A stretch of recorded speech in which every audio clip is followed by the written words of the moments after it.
There it is. You're on. Okay, is the camcorder running? Yep. It's running. All right. I'm Ron Frank doing the interviewing today, and today is the 28th of August, 2003, and this is for the Library of Congress and Riley County Historical Society oral history program for World War II vets. Okay, to start out, I need your name and how it's spelled, if you'll tell me that. Okay, Edward P. Call, C-A-L-L. And your military branch of service United States Army, and the rank when you got out. Staff Sergeant. And then to test everybody's memory, we ask them, do you know your service number? 35859197. You pass. Very good. I don't remember my rifle number, though. That's right. People had to remember that. I betcha. In my day, during the Vietnam era, we didn't have to remember that, but we had to remember our service number. Tell me when you enlisted in the military. I was drafted. When were you drafted into the military, selected to serve? My birthday was 12/24/26. When I was born, that means I got my draft notice then 12/26/44. One day after I was 18, I got my draft notice. So you had graduated from high school? Yes. Had I was a year ahead of myself. Don't ask me why, but so I had a year layout there that I was not eligible for the draft, and I didn't feel like enlisting in the Navy, so I just waited my turn to be drafted. I was pretty sure I'd be drafted. What were your thoughts when you got the draft notice? Well, you were well prepared for it. See, the war had been on since 41. This was 44. All my buddies had already gone in because, from high school, because I was, I think, the last born of that class, really. And my brother was 4F. He was first called up in 39, the first draft, and he was 4F. He had a bad heart. Come to find out it wasn't bad, but whenever they gave him a physical, he always flunked it. So he was farming very intensely with my dad. And we were farming big enough that I could have got deferred for farming. The county agent came out one time there that fall and sat down and figured out how many units we needed to get me deferred. But my brother, we lived in an urban area, Akron, Ohio, and if you were deferred for defense work, that was honorable. If you were deferred for farming in an urban area like that, 4F, people sort of looked down their nose at you. And I'm sensitive like anybody else. I just didn't want to be a draft dodger. And I was ready to do something different. Because we were farming big time, and big time for that era now. Yeah. Did you have a girlfriend back then, during that time? Yeah, all the time I was in the military. We broke up shortly after I got back. She wanted to get married and I didn't. What was her thought when you got your draft notice? Oh, a little tearful, you know.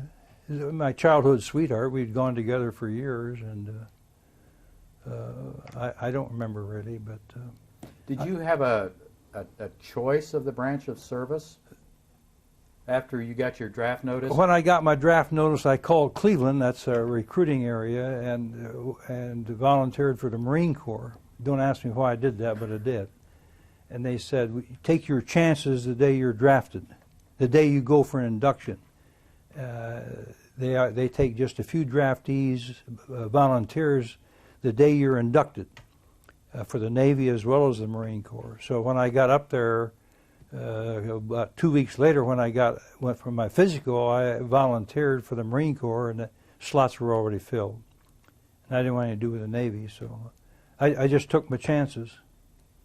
Where did you go for your basic training? Went to Camp Atterbury, Indianapolis for induction, and then Camp Blanding, Florida, Stark, Florida. So what was basic training like in 1944? What was the attitude like, things like that? Well, I understood now. When I got to Florida, I had a terrible cold. I went into pneumonia, so I spent 2 months in the hospital. The group that I was with took 6 weeks of basic training and were sent to Europe. So that was right after the Battle of the Bulge, and they were real short of troops. Now, I can't verify that, but that was the rumor that I heard. So the time I got out of the hospital in March, then I went through a 17-week, regular 17-week basic training. So that's March of 1945? 45. That's when I finally got into actual basic training. Right. Did you feel that maybe you were being left behind, being in the hospital so long and being sick and all that? Oh, I don't think so. It's interesting. When I got in the hospital, I passed out during some kind of an exercise, and they wheeled me off to the hospital, and I had high temperature, lobar pneumonia.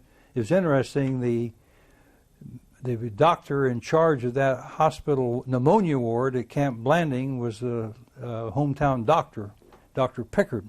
We didn't go to him, but at least he knew who I was, and he did have the courtesy to write my parents and reassuring him that I wasn't going to die. But I was one of the first military people to get, stateside people to get penicillin. Really? The miracle drug? Yeah. Were you aware that you were getting this new drug?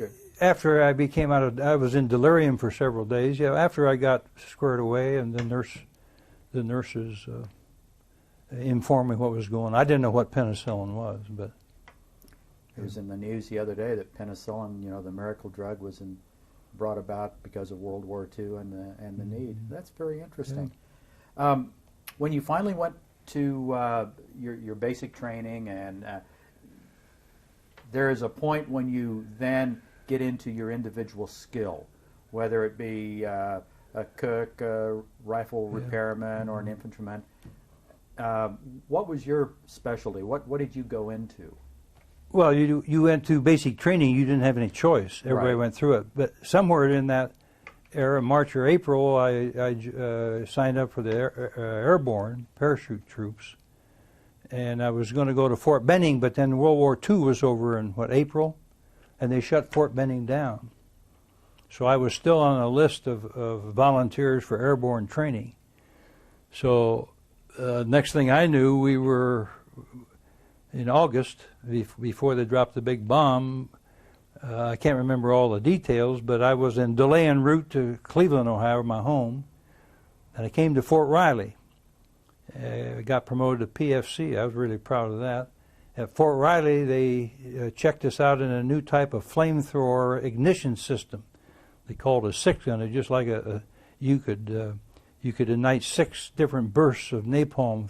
You had 2 big backpacks on your tanks on your back of napalm, and we would go up the hills out here at Fort Riley, and here'd be a cave. We'd give a blast here, and they were just checking us out with this new type of flamethrower, because the rumor was we were going to go to Okinawa, and our job over there would be to mop up, even though they were pretty sure the war was going to be over. And by that time we got to Fort Ord, they dropped the bomb, so it was over, but we were still going to go to Okinawa and do mop-up operation, just plain infantrymen. We weren't assigned to any kind of I was just a rifleman, What did you think carrying that flamethrower around and seeing the devastation that it could create? I thought it was a bunch of hooey. Why is that? Because you carried a load up, expended it, and came back down empty. Should have been the other way around. Those things are heavy. If I remember right, they weighed about 40 pounds apiece. That means 80 pounds, and I wasn't a very big fella, but the last place in the world I wanted to be was Fort Riley, Kansas. That was that would have been in July. That was before they dropped the bomb. Yeah, July. Did you have infantry protection? The philosophy was that you would go in with the flamethrower and your hands were full, and you probably didn't. Did you carry a sidearm or a rifle? Those guys carried carbines. Okay, so you did carry a weapon. Yeah. It'd be kind of hard to handle the weapon and handle the flamethrower at the same time. Very interesting. But we got to Fort Ord, and then we went through amphib training. Started amphib training. And by that time they dropped the big one, and then we just took off for Japan from Fort Ord. When you heard that the A-bomb had been dropped, did you understand the significance of what had been dropped and what No, it meant? there was just tremendous devastation. I didn't understand. If I knew what an atom was, I'm sure I did, being in high school chemistry, but the magnitude of that didn't impress us. We didn't have a lot of newsreels. We didn't get a lot of critiquing, as an infantryman. You just, told what to do and you did it. But there was great jubilation among everybody. I mean, that was, everybody was just tickled to death because they dropped the thing, and the whole idea was to get Japan an unconditional surrender. The only problem I have with the A-bomb in my own mind is Nagasaki. Do we really need to do the second one?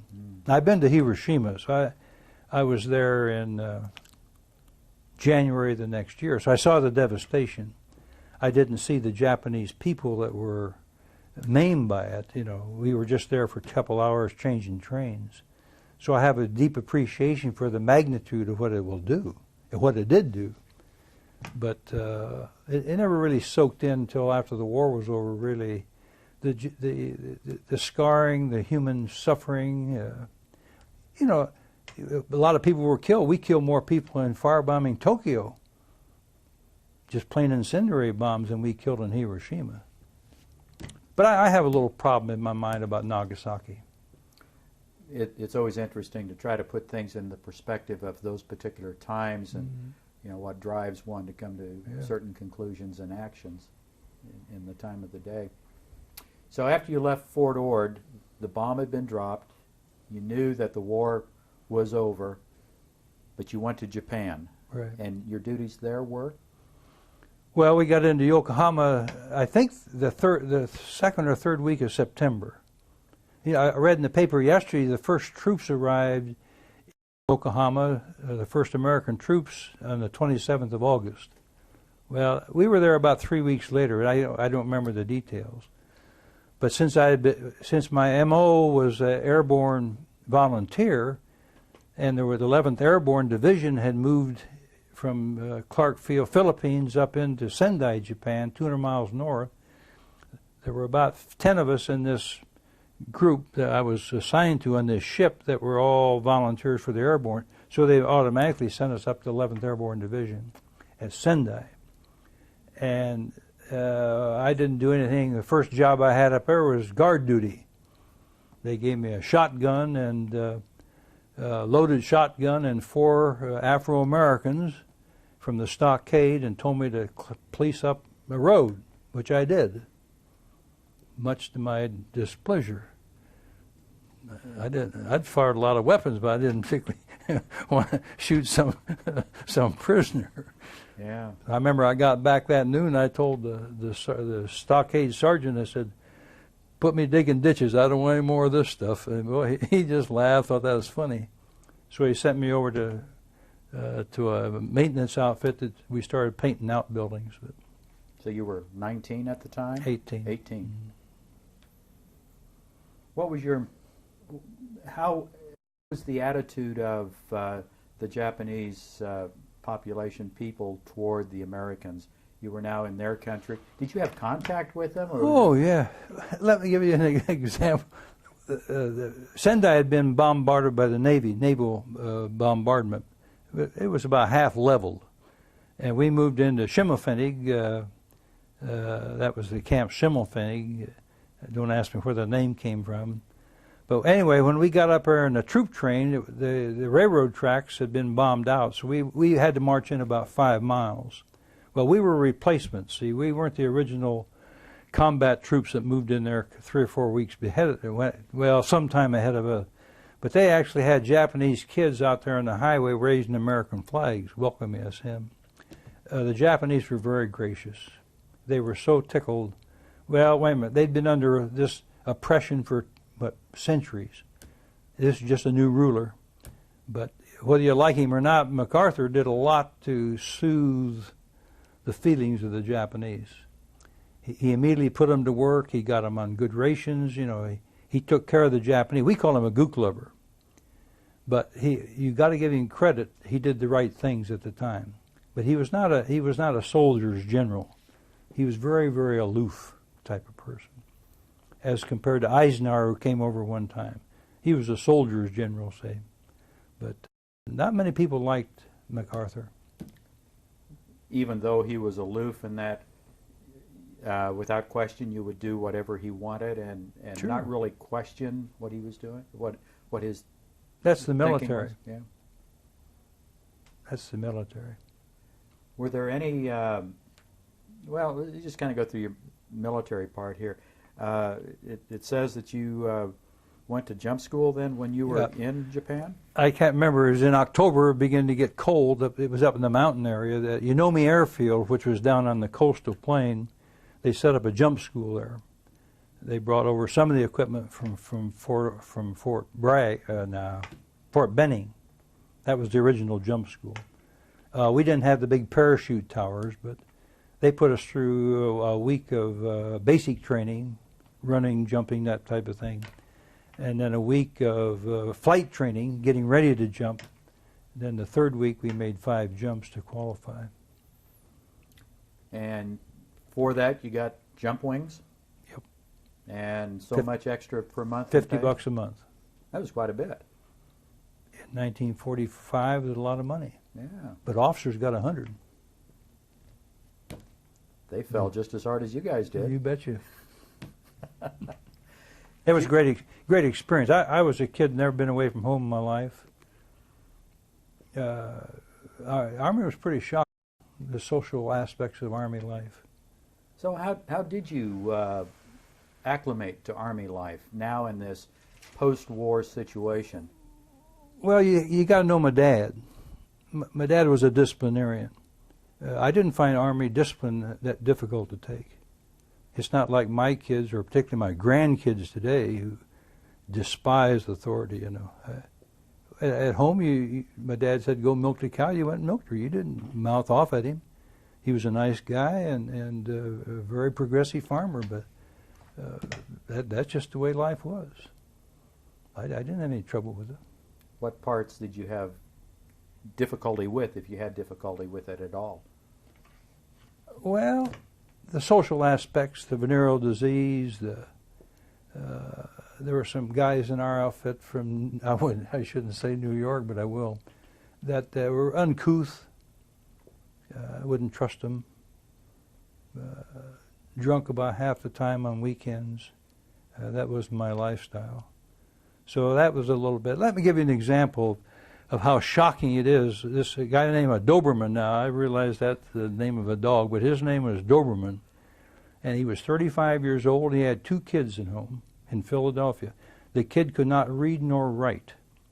And I was writing my mother one there, my girl one the other. And he says, hey, he was in our squad. He said, would you write a letter home to my wife? Well, you know, why don't you write it yourself? You know, I didn't say that, but I said, I guess so. I said, what do you want to say? Well, what'd you tell your mother? I said, well, how are we getting? Well, just say the thing to me and my wife. And this was after I'd gone into after the pneumonia deal. But that kid could neither read nor write. He would get letters back that somebody else had written for his wife. I'd read them to him, see. 6 weeks later, he's gone. I mean, he went into cook and baker school. But it was very difficult for me to appreciate. I lived a very sheltered life. We had some Puerto Ricans in there. You've seen apes, and hairy apes. This one Puerto Rican guy, I never saw so much hair in one individual in my life. So I sort of kept to myself. I had a couple buddies, but in 17 weeks, I never went to town once. It just wasn't my lifestyle. But so we didn't have a lot of camaraderie. We had good camaraderie in the 11th Airborne. Once we got through jump school and we got assigned to our companies, lots of division camaraderie or regiment camaraderie. But well, once you got to your new assignment, the Airborne Division, what did you do then? What were your tasks? Well, Still my guarding? first task was following prisoners down the road. And then, see, we had a lot of combat veterans in there. And so all the higher, the staff sergeant positions were all filled. So I spent a lot of time. We blew up ammunition. Those caves were loaded with a lot of ammunition. We'd burn ammunition. We painted buildings, cleaned up the environment, type of thing. And then they had a point system in those days. I had 6 points. Well, that's near zero. Some of those guys have been in the Pacific for 3 and 4 years. Well, they had to get them home, for Christ's sake. The war was over. So there was a mass, just a massive release of troops back home. Well, a lot of things opened up. Well, I was working in the supply room there one day doing something, and the lieutenant came in and he said, "I want you to go up for promotion as staff sergeant." He said, "I need a staff sergeant." This was the company commander. So I went before a promotion board. I went from C to staff sergeant in one day. They asked me 3 questions. What's a Form 32? And I can't remember. The Form 32 is your clothing allowance. So all of a sudden here I'm a staff sergeant. Well, that had ramifications too. How? My buddies are all PFCs and privates, and I got promoted that afternoon, stripes on, and I had to sit at the first 3 grader table. I couldn't sit with my buddies anymore. That was a little shocking. Welcome to the military system of rank. That's right. But I enjoyed it. I had an opportunity to learn some procedures. First thing we had to do was to get the table of organization equipment back to where it's supposed to be. I threw literally dozens and dozens of weapons away. You know how we disposed of weapons over there? Above and beyond what the TO was. You threw them down the latrine. The latrines over there were full of military supplies. Really? Had to get rid of them. You had to get your table of organization and equipment back to what the book said it was. Were you well fed, well taken care of? Wonderful. We suffered a little bit on the ship. You ever been in a ship? No. We were 10 days going overseas, 17 days coming home. You get 2 meals a day. And of course, you got to eat. You got to go like this because the people are sick, nausea, vomit type of thing. I didn't get sick either way, but no, I thought we were extremely well fed. We got a lot of bully beef from. We not bully.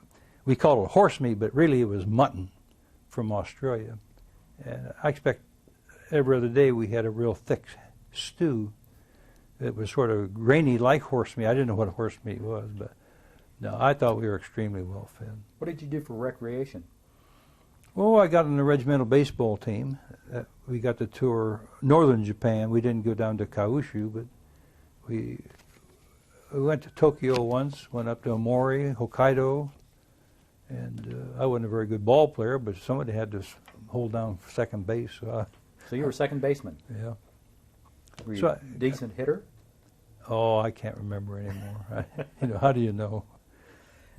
Back in those days, were the Japanese familiar with baseball? Not particularly.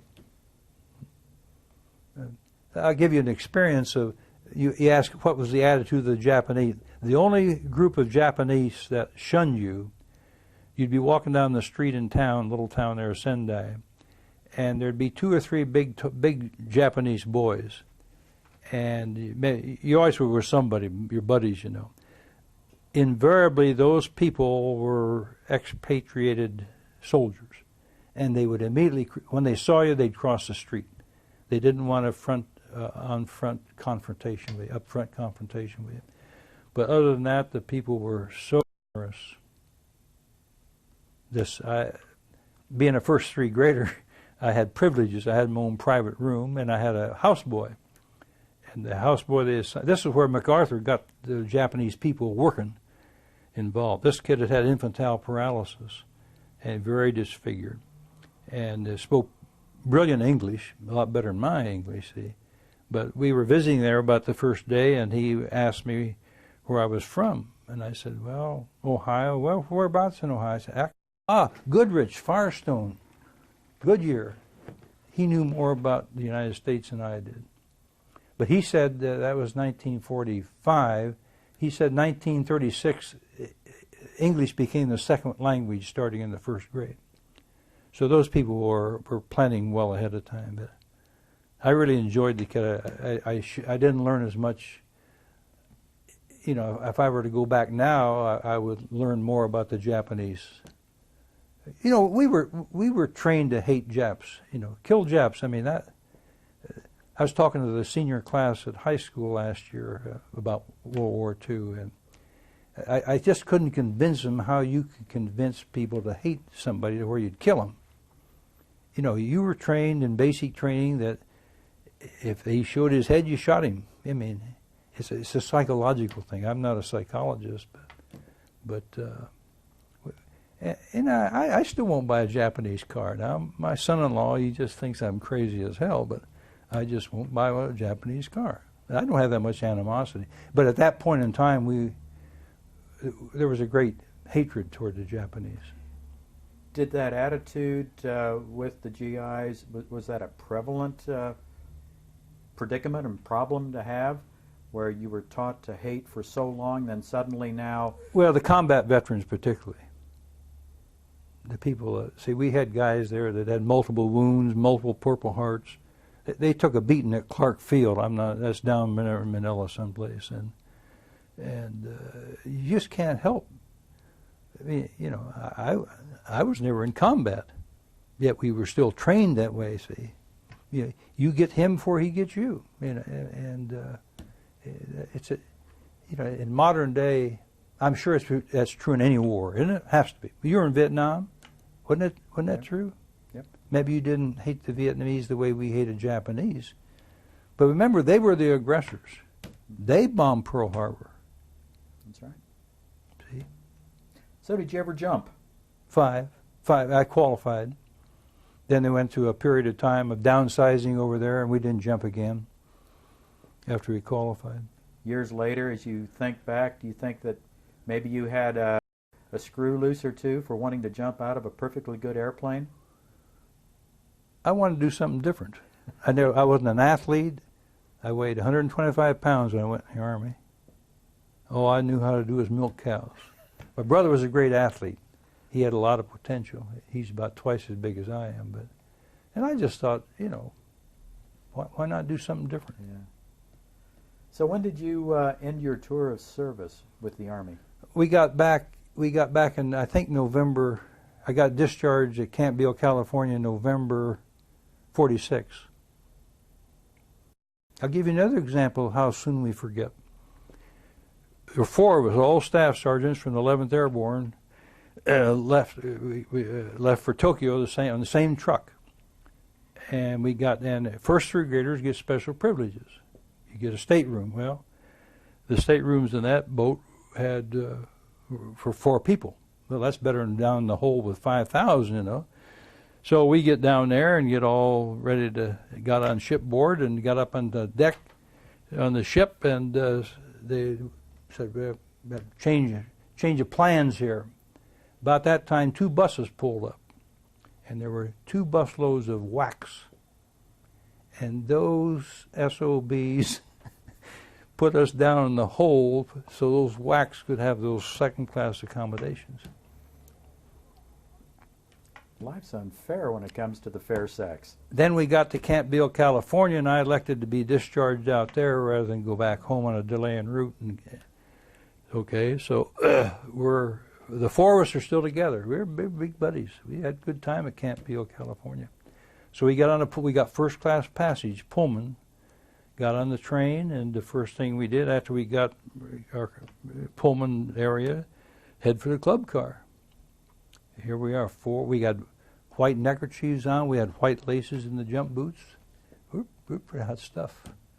There was a guy, I won't tell you what his color was, but he was about 6'9" and weighed about 400 pounds, met us at the club car door and says, "No GIs allowed."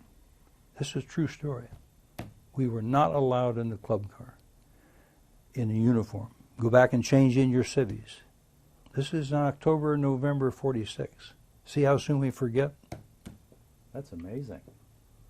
So we raised a little protest. So those trains had stewards on them, train stewards. So he finally called the train steward, and he explained to it, that's just the policy of the railroad now. He said a lot of civilians traveling, fewer GIs. So we're just requesting that you be in civilian clothes in the club car. So he did feel he had some compassion for us. He said, "Well, what are you drinking?" Well, we told him. He said, "You can have access to the dining room car when we're not serving dining hours." And he said, "Run up a tab and settle with me when you get to Cleveland." Chicago. We broke up in Chicago. So I don't remember much about going from Sacramento to Chicago. You ever stay in touch with your buddies? Nope.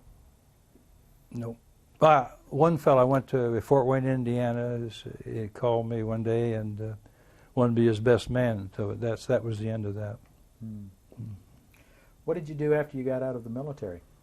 Oh, got out in November and then started Ohio State in about March. 47, yeah. Majoring in? Oh, dairy husbandry. That's the only thing I ever knew. I stayed with the rest of my life. Yeah. And your other degrees, where'd you get those? I didn't get a master's. I got my PhD at Kansas State. Oh. And when did you come to Manhattan? I came in 52, worked for the Bull Stud, Cabsu. Till 58, I began to realize I'm spinning my wheels. You know, what's the end point? Doing field work. Great experience, but had a family by then. And, Dr. Fountain, you didn't remember Charlie Fountain, but he's a grand old fellow, died prematurely. But he said, you really, while you're young, I used all my GI Bill getting my bachelor's. I got a free ride for 4 years on that. I'm bachelor's. He said, if you want to do your advanced work here, I'll put you on a GRA, Graduate Research Assistant, give you a little money. And so I just stayed down here for 5 years and got my PhD. What did you think of the GI Bill? I think it was tremendous, tremendous. Is that one of the better things this country has done for the veterans? What better?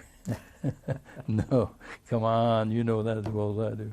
What did it cost us? $2 billion? The GI Bill from World War II, I think, was $2 billion. A lot of money then, loose change today. Mm-hmm. But look at the tremendous amount of education that Absolutely. I'd have gone on to. I mean, my dad was a college graduate. My uncle was a college graduate. I mean, I would have gone without the GI Bill. I mean, there's no question about that. But, so we struggled for 5 years. And then finally totally ran out of money. All I wanted to borrow, so I'd interviewed at Maryland. And about that time, Charlie Norton was here. And I can't remember. Dick King. Remember Dick King, R.F. King? Had gone into administrative work, so that slot was open in dairy husbandry. Extension. So I joined the extension staff in 63, yeah. And then I went back on the resident staff in teaching and research in 69. Took a sabbatical to Florida in 76, 77. Got tired of college classroom teaching in the late 70s, so Bonowitz retired, so I took his slot back in extension. Should never have left extension.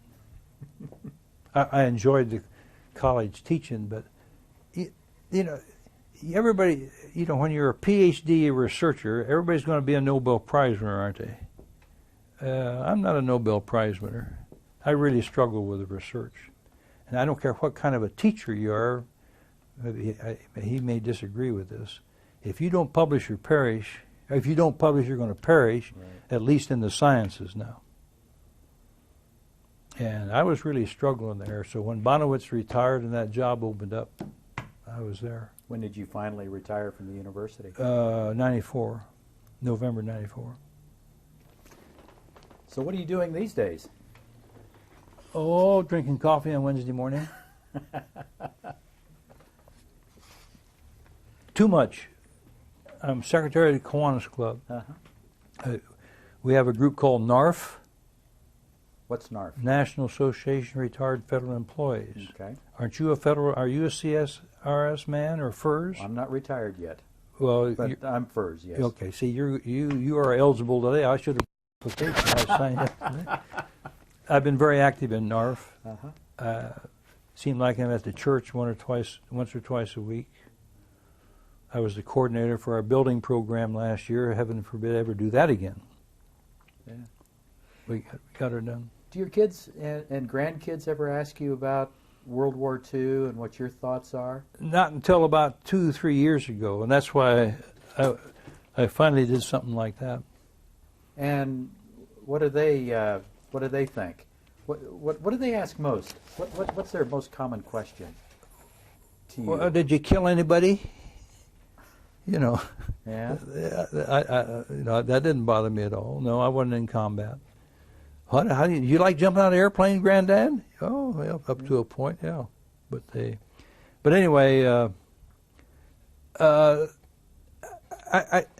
up till see they're teenagers now. Right. Up to a point, I think they were really being courteous, and said, "Well, we better ask Grandpa what he did in the war," because that's. I think now as they get older, they're getting more interested in it. When I tell my 2 grandsons that I think every boy at 18 ought to spend a year in the Army, that gets them to thinking a little bit. Why should we do that? Well, it's good training. That's right. I survived it. I did. I'm sorry, a lot of people got killed. I just didn't happen to be at the right place to get killed, and so anyway, that's what prompted this. It's very nice. I didn't. Did you ever, a lot of people feel differently about their role in conflict, military, something like that. Did you ever feel that you should have maybe had the opportunity to join a year earlier and become active in combat? Did that ever weigh on your mind? What I should have done in May of '44, when I graduated, I should have joined one of the educational ASTP. Have you ever heard of that? V5, V12. I was a good student, honor society and all that. I didn't back down from academics at all. In fact, I tell everybody today, if I'd married a rich woman, I'd still be a student, But I don't know why I didn't join one of those programs. He could join those programs at 17, and that's where Horace Kelly got his start. That's right.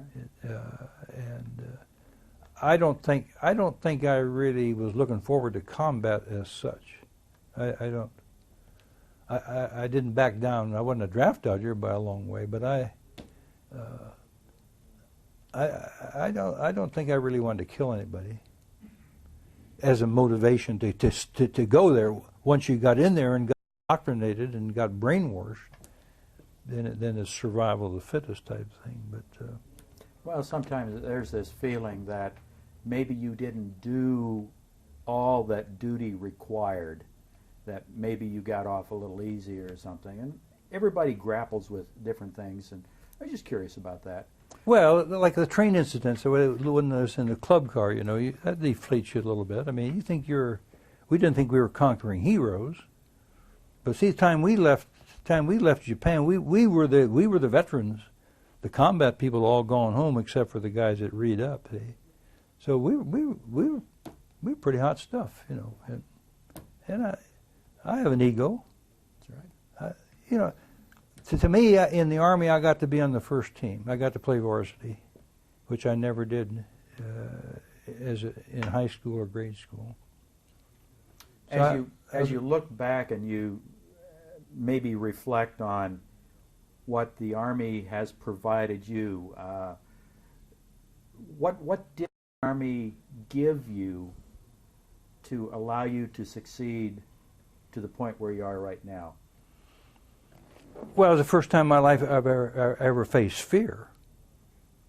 You know what infiltration courses are? They used to lob 105 howitzer shells over us down there in Florida. A-26s would come in and drop bombs ahead of us. There was some shrapnel flying around. We had some kids get hit with shrapnel in some of those exercises. But that first time in my life I ever faced fear. I knew nobody was going to shoot me intentionally, but people did get killed in training unintentionally. Friendly fire, whatever you want to call it. So the Army didn't teach me discipline. We had discipline at home. It didn't bother me to salute. I hate to salute some of those Army lieutenant nurses, but that doesn't seem quite right. But I always respected authority. In fact, I met some fine, our company, our regimental commander, absolutely a magnificent person. You know, you talk about a born leader now, whether he's born that way or not, but I can see why people would say, he'd say charge, and boy, you would never hesitate.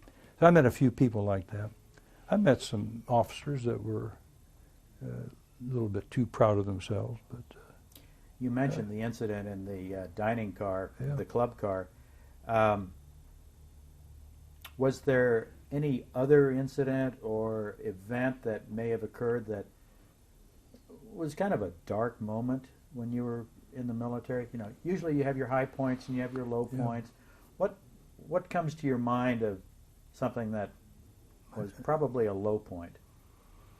well, my dad was deathly ill when we were in Japan, and you ever heard of a garland of roses? Red Cross deal, and we didn't pick up the phone those days and call home, but he was on near deathbed, and that was a very low point. I found it difficult to concentrate on what I was doing, and then all of a sudden got news. He finally got on penicillin and resolved the problem. But I don't know. You go through a period of homesickness. 17 days on a ship or 10 days on a ship. Never being away from home before in basic training. Those are low points. You cry a little bit now and then.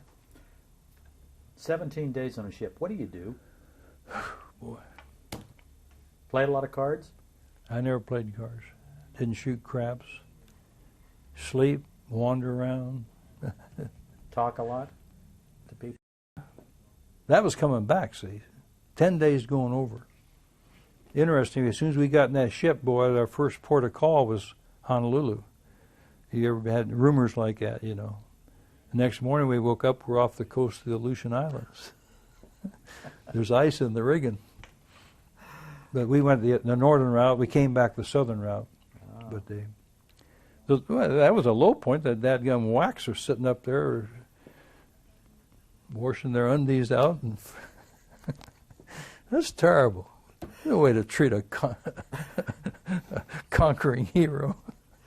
Okay, what was your high point? What was the thing that was the most exhilarating? Was it that first jump? Yeah, getting those parachute wings to me was a highlight of my military career. It's the first. I've been in 4-H. I'd had grand champion heifer, but nothing compares to something where for 3 weeks, you wished you were somewhere else for 3 weeks. I don't know whether you've ever heard of airborne training or not, but it's tough. I saw guys a lot bigger and tougher than I drop out. That must have made you feel proud You to bet. see something that few people ever Right. attain. You're on the varsity. You are on the varsity. You're on the varsity. Very good. Well, thank you very much, Ed. This has Yeah. been a very good conversation. Well, I've enjoyed it immensely. I don't know what you wanted, but that's what you got.